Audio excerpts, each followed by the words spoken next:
Shalom para wanita yang cakap, para wanita bijak, Geya Cendekusumo, Semarang yang saya kasih dalam nama Tuhan Yesus Kristus. Pada kesempatan ini bersyukur kita bertemu dalam ibadah PWK di saat sore malam hari ini, dan saya diberikan kesempatan untuk menyampaikan firman Tuhan kepada kita sekalian pada saat sore malam hari ini. Nah, mari kita berdoa sebelum kita mendengar firman Tuhan. Tuhan, kami rindu untuk mengalami berkat Tuhan melalui perenungan firman Tuhan pada saat sore malam hari ini. Kami mohon biarlah kiranya Tuhan menolong kami, memberikan kami hikmat, pengetahuan, kebijaksanaan, akal budi, membuka pengertian kami, pemahaman kami, sehingga kami dapat mengerti setiap kebenaran-kebenaran kekal yang kami temukan dalam perenungan firman Tuhan pada saat sore malam hari ini. Roh Kudus tolong kami, mampukan kami tidak hanya sekedar menjadi pendengar, tapi lebih daripada itu kami rindu untuk diberkati, bahkan melakukan firman Tuhan sehingga kami menjadi wanita-wanita yang mempermuliakan nama Tuhan melalui kehidupan kami. Kiranya nama Tuhan dipermuliakan dan berkat bagi kami. Dalam nama Yesus kami berdoa dan kami bersyukur. Amin. Nah, pada saat sore malam hari ini, saya ingin menyampaikan kepada kita sekalian dalam ibadah PWK pada saat malam hari ini, sebuah perenungan yang saya beri tema, bersama Tuhan ku tatap masa depan. Bersama Tuhan ku tatap masa depan. Kejadian 16 ayat 1 sampai 16. Adapun Sarai istri Abram itu tidak beranak. Ia mempunyai seorang hamba perempuan orang Mesir, Hagar namanya.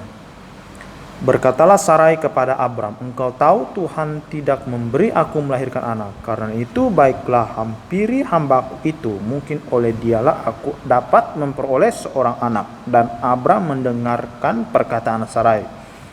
Jadi Sarai istri Abram itu mengambil Hagar hambanya orang Mesir itu, yakni ketika Abram telah 10 tahun tinggal di Kanaan, lalu memberikannya kepada Abram suaminya untuk menjadi istrinya.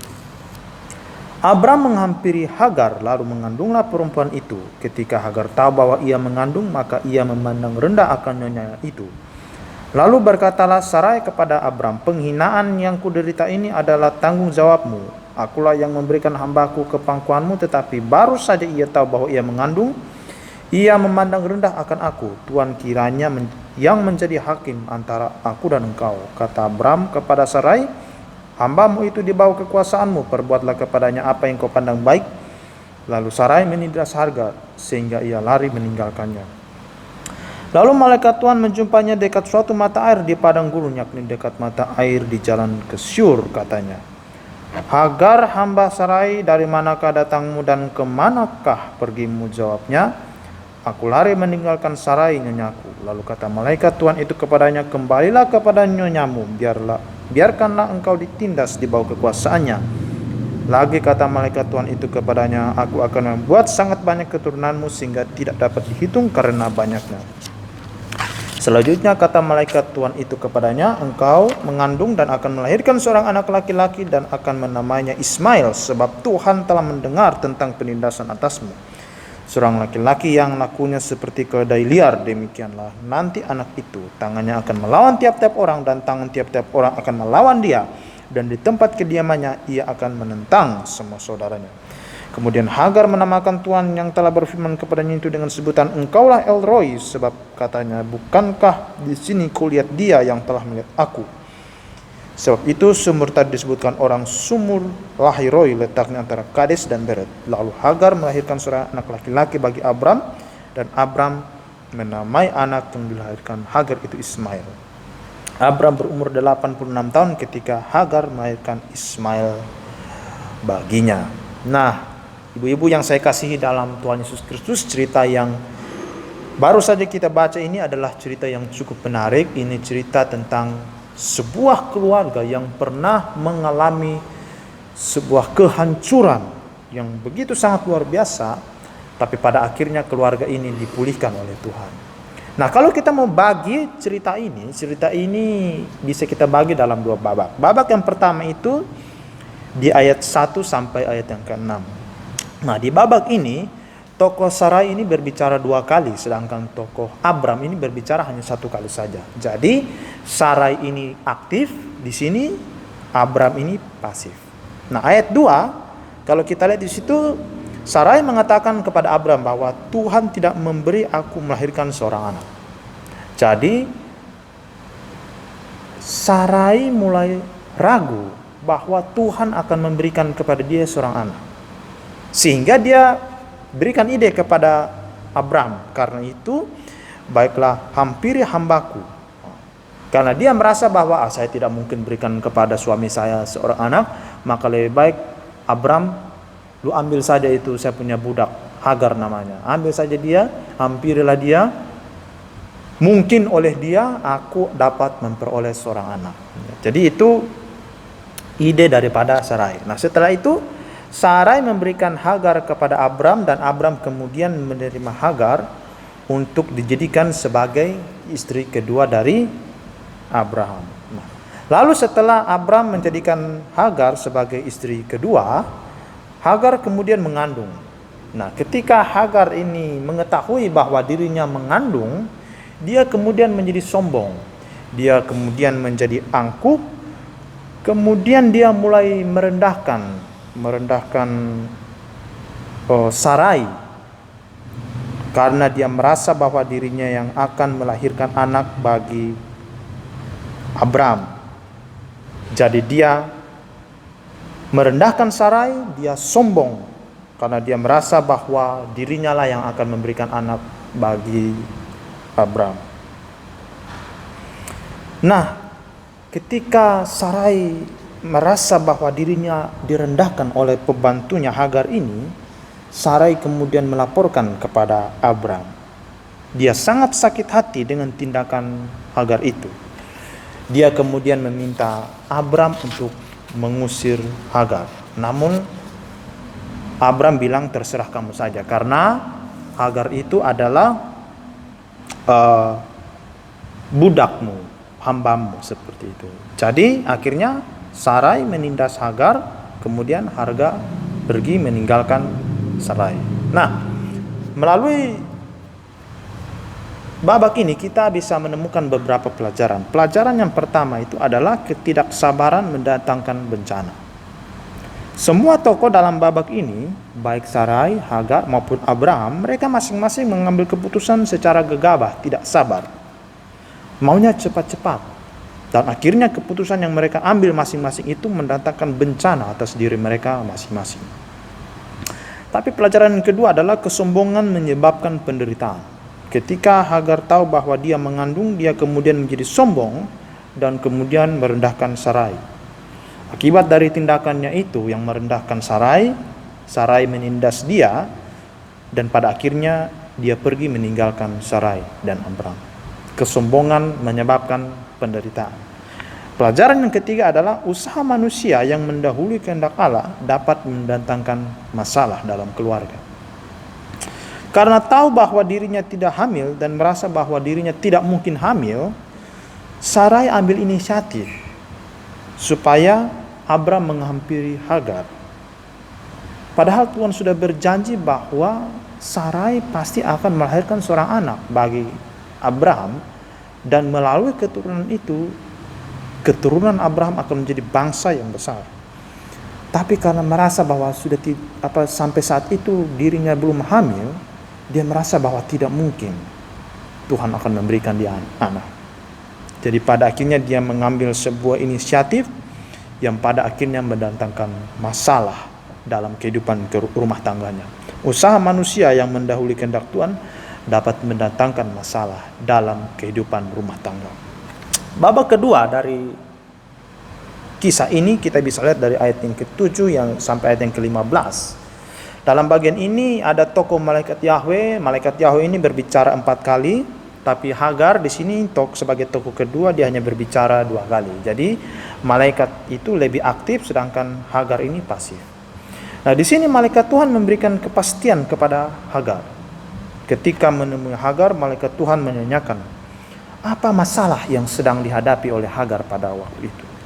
Nah, Hagar kemudian menjawab dengan jujur. Dia mengatakan bahwa dirinya telah pergi meninggalkan Sarai nyonyanya. Tapi setelah mendengar perkataan dan jawaban daripada Hagar, malaikat Tuhan kemudian menyuruh Hagar untuk kembali kepada Sarai serta menjanjikan sebuah berkat bagi Hagar. Nah, di babak kedua di sini juga kita bisa menemukan ada beberapa pelajaran penting. Pelajaran yang pertama, Tuhan memperhatikan orang yang tertindas. Ketika Hagar ditindas oleh Sarai, dia kemudian pergi dari Sarai. Tapi Tuhan menemui Hagar dalam pelariannya itu. Ini menunjukkan bahwa Tuhan memperhatikan orang yang tertindas. Tapi pelajaran kedua adalah Tuhan punya solusi bagi setiap persoalan yang sedang dihadapi oleh hambanya. Jadi setiap persoalan, masalah yang sedang kita hadapi, sebenarnya Tuhan punya banyak solusi yang bisa dipakai untuk menyelesaikan persoalan yang kita hadapi. Pelajaran ketiga dari babak kedua ini adalah masalah itu seharusnya ada untuk kita hadapi. Masalah itu ada untuk kita hadapi dan untuk kita selesaikan, bukan kita hindari. Kita harus menyelesaikan masalah, hadapi masalah dan selesaikan sesuai dengan kehendak Tuhan. Nah, seperti itu. Jadi ini pelajaran-pelajaran yang bisa kita ambil dari babak pertama maupun babak kedua dari cerita dalam Kejadian pasal 16 ayat 1 sampai 16 ini. Tapi pada kesempatan ini saya hanya ingin mengajak kita untuk fokus pada babak kedua. Nah, dalam kisah ini kita bisa dapat menemukan sebuah kebenaran bahwa bersama dengan Tuhan kita dapat menatap masa depan.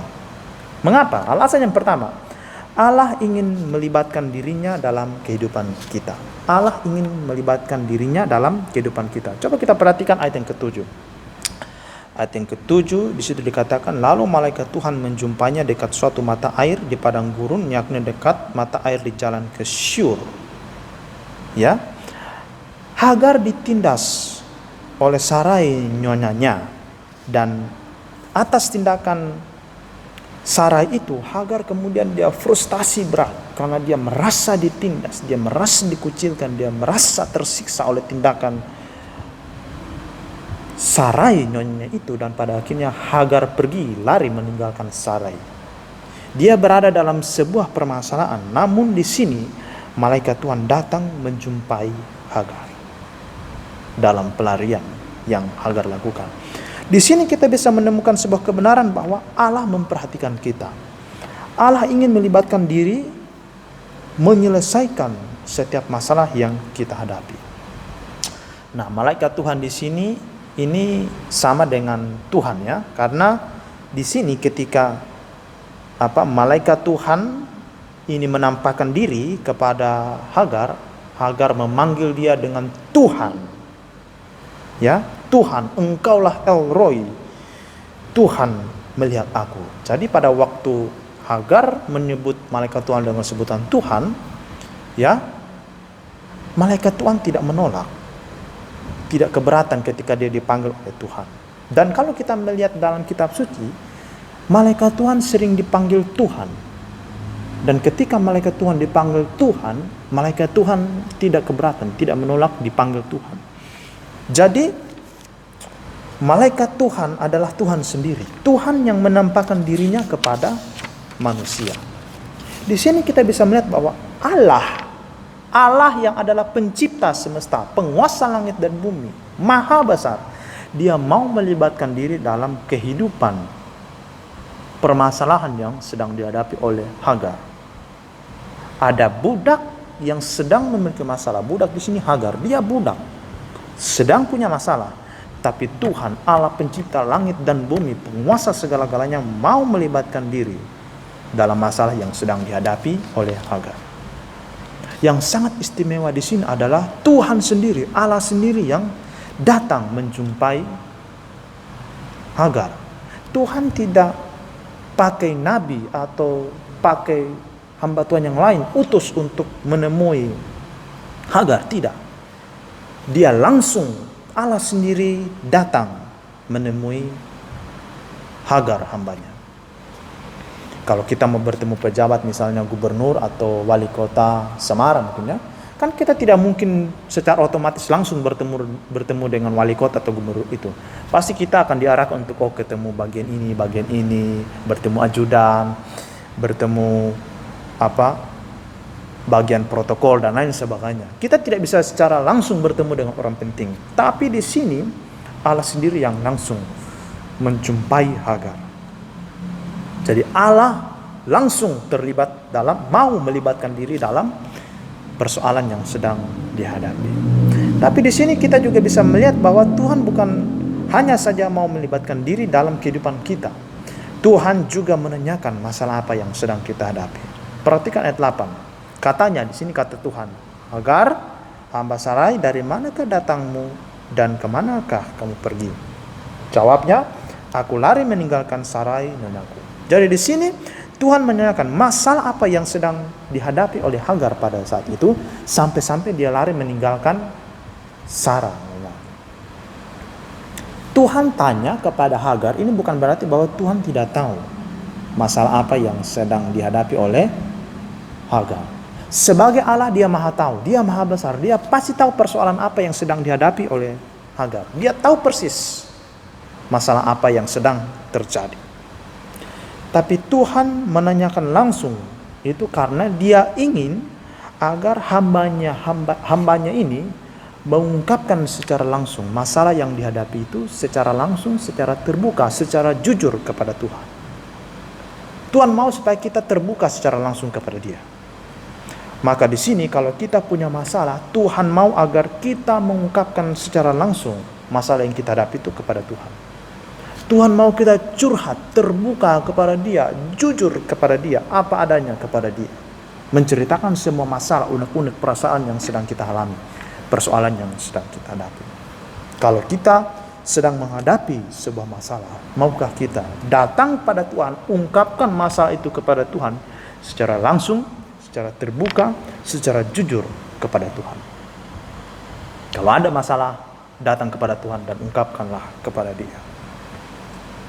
Tapi Tuhan bukan cuma ingin tahu apa masalah yang sedang kita hadapi, tapi Tuhan juga mengusulkan solusi bagi setiap permasalahan yang kita hadapi. Perhatikan ayat yang ke-10. Lalu kata malaikat Tuhan itu kepadanya, aku akan membuat sangat banyak keturunanmu sehingga tidak dapat dihitung karena banyaknya.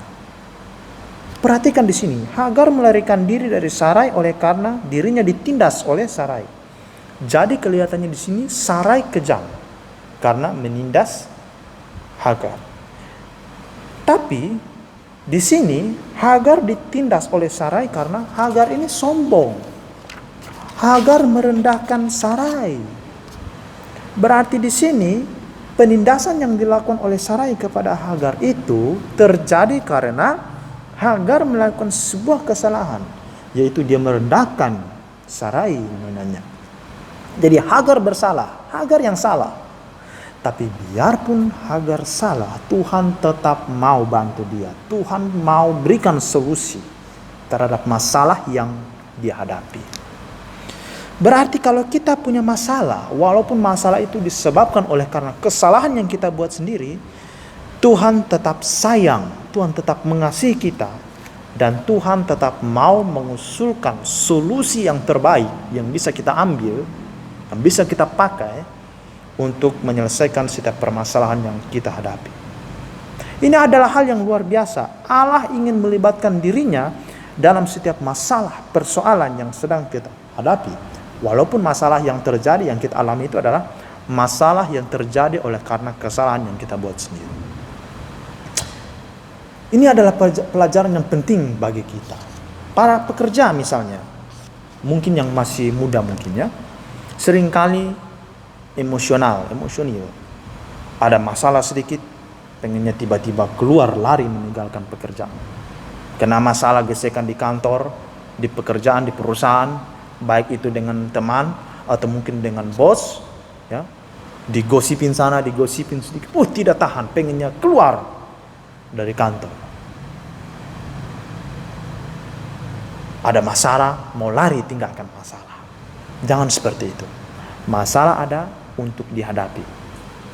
Atau mungkin para ibu-ibu yang masih muda mungkin, ya. Ada masalah dalam rumah tangga yang kompleks, mungkin dengan suami, ya.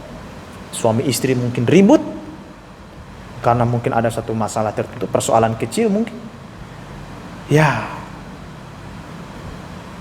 Begitu ada masalah, tiba-tiba langsung minta pada suami, pulangkan saja aku pada ayahku dan ibuku. Sama seperti ada lagu, ya, pulangkan saja aku pada ibuku atau ayahku. Wow, wow. Seperti itu. Ya, jadi tidak boleh seperti begitu. Allah mengusulkan supaya Hagar kembali sebagai pelayan Sarai. Tuhan mau agar Hagar kembali untuk selesaikan masalah yang dihadapi, bukan lari meninggalkan masalah yang sedang dia hadapi. Nah, masalah apa yang hari-hari ini sedang kita hadapi? Keuangan kah? Pekerjaan mungkin? Pelayanan kah? Mungkin persoalan dalam keluarga mungkin? Atau hubungan pribadi dengan orang-orang tertentu? Tuhan mau agar kita tetap tenang, jangan cepat-cepat ambil keputusan saat emosional, berdoa minta hikmat Tuhan, cari solusi. Dalam firman Tuhan ada banyak jawaban atas setiap persoalan yang kita butuhkan. Carilah solusi daripada Tuhan dan putuskanlah keputusan yang sesuai dengan kehendak dan rencana Tuhan. Jadi itu yang pertama. Bersama Tuhan ku tatap masa depan, karena Allah ingin melibatkan dirinya dalam kehidupan kita. Alasan kedua, mengapa bersama dengan Tuhan ku tatap masa depan? Yang kedua, Allah menjanjikan masa depan yang gilang gemilang. Perhatikan ayat 11 dan ayat yang ke-12. Selanjutnya kata malaikat Tuhan itu kepadanya, engkau mengandung dan akan melahirkan seorang anak laki-laki dan akan menamanya Ismail, sebab Tuhan telah mendengar tentang penindasan atasmu itu. Seorang laki-laki yang lakunya seperti keledai liar, demikianlah nanti anak itu, tangannya akan melawan tiap-tiap orang dan tangan tiap-tiap orang akan melawan dia, dan di tempat kediamannya ia akan menentang semua saudaranya. Tuhan menjanjikan kepada Hagar bahwa dirinya akan melahirkan seorang anak laki-laki. Dan Hagar harus menamakan anak itu Ismail. Ismail adalah nama yang diberikan langsung oleh Tuhan. Tuhan yang langsung memberikan nama kepada anak yang dilahirkan oleh Hagar dengan nama Ismail. Ini menarik bahwa Hagar ini adalah seorang budak. Hagar yang merupakan seorang budak ini akan punya seorang anak laki-laki, tapi yang menamakan anak itu adalah Tuhan sendiri. Ini luar biasa, ini berkat yang sungguh-sungguh sangat luar biasa. Ada seorang budak, tetapi Tuhan sendiri yang memberikan nama kepada anaknya. Itu adalah sebuah berkat yang luar biasa bagi kehidupan Hagar. Coba bayangkan, saudara punya anak, atau mungkin saudara ada ibu-ibu yang mengandung, kemudian mau melahirkan, yang berikan nama anaknya itu adalah Presiden Jokowi. Wah, itu adalah sebuah kebanggaan, kehormatan yang luar biasa. Jadi kebanggaan di mana-mana. Pergi ke sana, anak saya ini yang berikan nama adalah Presiden Jokowi. Wih, pasti bangga. Ini adalah sebuah berkat yang luar biasa. Seorang budak, seorang pelayan, seorang hamba manusia, tetapi Tuhan yang memberikan nama kepada anaknya. Tuhan sendiri yang menamakan anaknya itu. Ini adalah sebuah berkat yang luar biasa. Tapi perhatikan ayat yang ke-11. Selanjutnya kata malaikat Tuhan itu kepadanya, engkau akan mengandung dan akan melahirkan seorang anak laki-laki dan akan menamanya Ismail, sebab Tuhan telah mendengar tentang penindasanmu itu. Jadi Ismail ini artinya Allah mendengar, Allah memperhatikan. Nama Ismail adalah nama yang mengingatkan pada perhatian Allah terhadap penderitaan yang dialami oleh Hagar. Setiap kali Hagar lihat anaknya Ismail, mungkin dia panggil anaknya Ismail, dia ingat, oh, Allah ingat penderitaan saya, Allah memperhatikan saya, Allah peduli terhadap saya. Dia mungkin panggil anaknya Ismail, oh dia ingat Allah peduli saya, Allah perhatikan saya, Allah melihat saya, Allah peduli kepada saya, Allah memperhatikan masalah yang saya hadapi. Ya, tapi di sini disebutkan bahwa Ismail ini kelakuannya akan sama seperti keledai liar, ayat 12. Seorang anak laki-laki yang lakunya seperti keledai liar. Nah, apa maksudnya keledai liar? Biasanya kalau ada kata liar, ini berarti konotasinya pasti negatif. Nakal, brutal, sembrono, apa sebagainya. Pokoknya hal-hal yang negatif.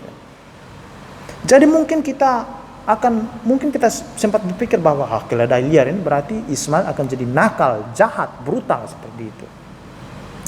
Tapi dalam kisah ini sebenarnya Tuhan sedang menghibur Hagar. Jadi tidak mungkin arti keledai liar di sini adalah nakal. Tidak mungkin Tuhan bilang, Hagar, kamu ada dalam masalah tapi tidak usah takut. Nanti kamu akan punya anak dan anak itu akan nakal, liar, brutal dan lain sebagainya. Kan tidak mungkin. Ini pasti bukan berkaitan tentang kutuk, tapi pasti berkaitan dengan berkat. Nah, lalu apa artinya keledai liar? Ada satu ayat dalam Ayub pasal 24 ayat yang kelima yang membahas tentang keledai liar. Ayub pasal 24 ayat yang kelima, sesungguhnya seperti keledai liar di padang gurun mereka keluar untuk bekerja, mencari makan di padang belantara sebagai makanan bagi anak-anak mereka. Ya, jadi menurut Ayub keledai liar itu adalah keledai yang bebas ya di padang gurun dan bekerja mencari apa-apa untuk memelihara anak-anaknya. Jadi arti keledai liar adalah bebas. Hagar adalah budak, tapi Ismail akan menjadi orang bebas dan bukan menjadi budak. Jadi anak seorang budak, tetapi biarpun anak seorang budak tapi tidak menjadi budak, akan jadi orang bebas. Tapi bagaimana caranya supaya Hagar punya anak, walaupun dia adalah seorang budak, tapi anaknya akan jadi orang bebas? Syaratnya adalah ikut apa yang dikatakan oleh malaikat Tuhan. Kembali kepada Sarai, biarkan dirimu ditindas. Jadi pelayannya Sarai. Bukan cuma bebas, tapi dikatakan di sini melawan. Pasal 16 ayat yang ke-12, seorang laki-laki yang lakunya seperti keledai liar, demikian nanti anak itu tangannya akan melawan tiap-tiap orang. Jadi Ismail akan menjadi orang bebas, hidup di padang gurun ya, sebagai orang nomaden ya, bersaing dengan suku-suku lain, tapi akan menang. Jadi selama hidup Ismail akan terus mengalami kemenangan, bersaing dengan siapapun akan menang. Wah, ini luar biasa. Tapi ada juga kata menentang ya. Seorang laki-laki yang lakunya seperti keledai liar, demikian nanti anak itu tangannya akan melawan tiap-tiap orang dan tangan tiap orang akan melawan dia di tempat kediamannya, ia akan menentang. Nah, menentang di sini sebenarnya tinggal berhadap-hadapan ya. Jadi maksudnya di sini adalah Ismail nanti akan hidup berdampingan, berhadap-hadapan dengan saudara-saudaranya. Jadi akan menjadi bangsa yang besar juga. Seperti itu. Ya, jadi secara geografis berhadap-hadapan artinya tinggal berhadap-hadapan. Menentang itu artinya tinggal berhadap-hadapan dengan saudara-saudaranya. Nah, jadi inti dari firman Tuhan ini bagi Hagar ini ada dua. Yang pertama untuk masa depan yang dekat, bahwa Hagar akan melahirkan anak di bawah nama Abraham, dengan catatan kalau dia kembali kepada Sarai. Coba bayangkan kalau Hagar tidak pulang kembali kepada Sarai. Dia mengembara di padang gurun dengan anaknya. Nanti kalau anaknya itu lahir, ya orang lihat ini anaknya siapa? Anak haram, karena tidak ada bapaknya. Tapi kalau dia mau kembali kepada Abraham dan jadi tetap jadi hamba atau budak pelayannya Sarai, anaknya itu akan diakui sebagai anaknya Abraham, karena anak yang dikandungnya itu adalah anak dari Abraham, seperti itu. Nah, itu inti dari firman Tuhan untuk Hagar untuk masa depan yang dekat. Tapi untuk masa depan yang jauh, Hagar akan memiliki anak cucu yang menjadi orang bebas, sukses dalam hidup, punya status yang setara dengan orang-orang bebas, punya pekerjaan dan punya tempat tinggal. Tapi dengan syarat Hagar harus kembali untuk menjadi budak Sarai. Hagar ini sekarang sedang dihadapkan dengan dua pilihan. Tetap tinggal di padang gurun, dengan demikian status anaknya tidak akan menjadi jelas, tapi hidupnya akan juga penuh dengan penderitaan. Itu pilihan pertama. Tapi kalau pilihan kedua, kembali kepada Sarai, tetap jadi budak, tetap jadi pelayan Sarai, tetap menderita, tetap ditindas oleh Sarai, tapi nanti kelak anaknya akan memiliki status sebagai anak Abraham, nanti akan jadi orang bebas, sukses, dan bukan lagi menjadi seorang budak, punya tempat tinggal, seperti itu.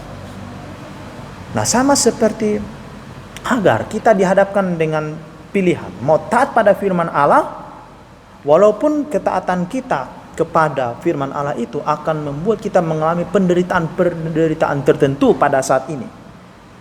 Tetapi di balik penderitaan itu nanti pada akhirnya akan ada masa depan yang gilang gemilang bagi anak-anak dan cucu-cucu kita. Itu pilihan pertama. Atau kita tidak mau taat pada firman Allah, berarti sekarang menderita, masa depan anak cucu kita juga akan menjadi tidak jelas. Tentu adalah sangat bodoh dan sangat mementingkan diri sendiri jika Hagar tidak kembali kepada Sarai. Nah, mari kita menjadi bijak seperti Hagar. Taatilah firman Allah walaupun saat ini kita akan menghadapi kesukaran-kesukaran dalam hidup kita. Tetap taatilah firman Allah walaupun dengan mentaati firman Allah itu saat ini kita akan hidup susah, hidup menderita. Tapi pada ujungnya nanti ada masa depan gilang gemilang yang telah disediakan Tuhan bagi masa depan kita maupun bagi masa depan anak-anak dan cucu kita. Hati seorang ibu itu begitu. Biarpun saya susah sekarang, saya menderita sekarang, tidak apa-apa. Yang penting nanti anak saya akan jadi orang sukses, orang berhasil. Tidak susah seperti saya, tidak menderita seperti saya. Saya menderita sekarang tidak apa-apa, asalkan anak saya hidup enak di masa depan. Ibu yang bijak itu seperti itu. Dia memilih untuk menderita di masa sekarang demi masa depan anak-anaknya lebih baik, jadi orang sukses, jadi orang berhasil. Setialah kepada firman Tuhan. Jadi itu alasan yang kedua mengapa bersama dengan Tuhan kita bisa menatap masa depan, karena Allah menjanjikan masa depan yang gemilang. Alasan yang ketiga mengapa bersama Tuhan kita dapat menatap masa depan, karena Allah mengingatkan kita pada hal-hal yang penting. Allah mengingatkan kita pada hal-hal yang penting. Perhatikan ayat yang ke-16. Abram berumur 86 tahun ketika Hagar melahirkan Ismail baginya. Nah, ayat ini merupakan kesimpulan dari kisah dua babak di atas. Perhatikan bahwa dalam ayat 1 dan ayat yang kedua, Sarai mengharapkan mungkin mendapatkan anak. Mungkin berarti tidak pasti. Tapi hasilnya apa? Keluarganya hancur berantakan. Nah, rupanya Hagar memberikan kesaksian kepada Abram maupun Sarai dan mereka menerima. Jadi Hagar kembali dan berbicara kepada Abram dan Sarai, paling tidak ya, setidaknya Abraham menyelesaikan masalah, terbukti dengan memberi nama kepada anak itu Ismail sesuai dengan perintah dari Allah. Tapi perintah Allah itu pasti Hagar yang cerita kepada Abraham, sehingga Abraham menamakan anak yang dilahirkan itu Ismail. Nah, ada peringatan di sini. Dengan nama Ismail ini ada peringatan bagi Abraham dan Sarai dengan nama Ismail. Allah, yaitu Allah mendengar. Karena Ismail itu artinya Allah mendengar atau Allah memperhatikan. Jadi di sini ada semacam peringatan ya. Peringatan secara negatif. Yang pertama itu peringatan secara negatif. Nah, mulai dari ayat ini, yaitu ketika Abram berumur 86 tahun sampai dia berumur 99 tahun di pasal selanjutnya di Kejadian pasal 17 tidak ada kisah tentang Abram. Kenapa? Biasanya kalau tidak ada kisah, ini menunjukkan suatu kehidupan yang tidak penting untuk diceritakan, walaupun ada hal-hal yang baik. Selama 13 tahun, Abram dan Sarai diingatkan bahwa Allah mendengar penindasan yang dilakukan terhadap Hagar. Mungkin sepanjang 13 tahun ketika dia memanggil Ismail, Ismail, Ismail, Ismail, Ismail, Abram ingat bahwa Allah mendengar, memperhatikan, dan itu mengingatkan bahwa Sarai pernah menindas Hagar. Waktu dia panggil Ismail, Ismail, Ismail, sini Ismail, Ismail. Waktu dipanggil Ismail, Ismail langsung ingat, oh, Tuhan pernah memperhatikan penderitaan yang dialami oleh Hagar. Tuhan pernah melihat penindasan yang dilakukan oleh Sarai kepada Hagar. Jadi itu peringatan secara negatif. Tapi juga ada peringatan secara positif. Abraham diingatkan bahwa Allah mendengar, Allah memperhatikan hambanya. Setiap kali dia panggil Ismail, dia ingat Allah memperhatikan hambanya. Selama 13 tahun Tuhan mengajarkan pelajaran yang penting bagi Abraham dan Sarah, bahwa aku memperhatikan hambamu. Selama 13 tahun mereka panggil Ismail. Di situ ada pelajaran, di balik itu ada pelajaran bahwa Allah mendengar, memperhatikan hambanya. Allah mendengar doa-doa hambanya. Allah mendengar kita. Alangkah bijaksananya kalau kita mengungkapkan semua permasalahan kita kepada Allah. Kalau misalnya kita mau pergi ke dokter, kita harus janjian dulu dan bayar. Atau mungkin kita mau konsultasi kepada seorang psikolog, kita pasti harus janjian dulu dan bayar.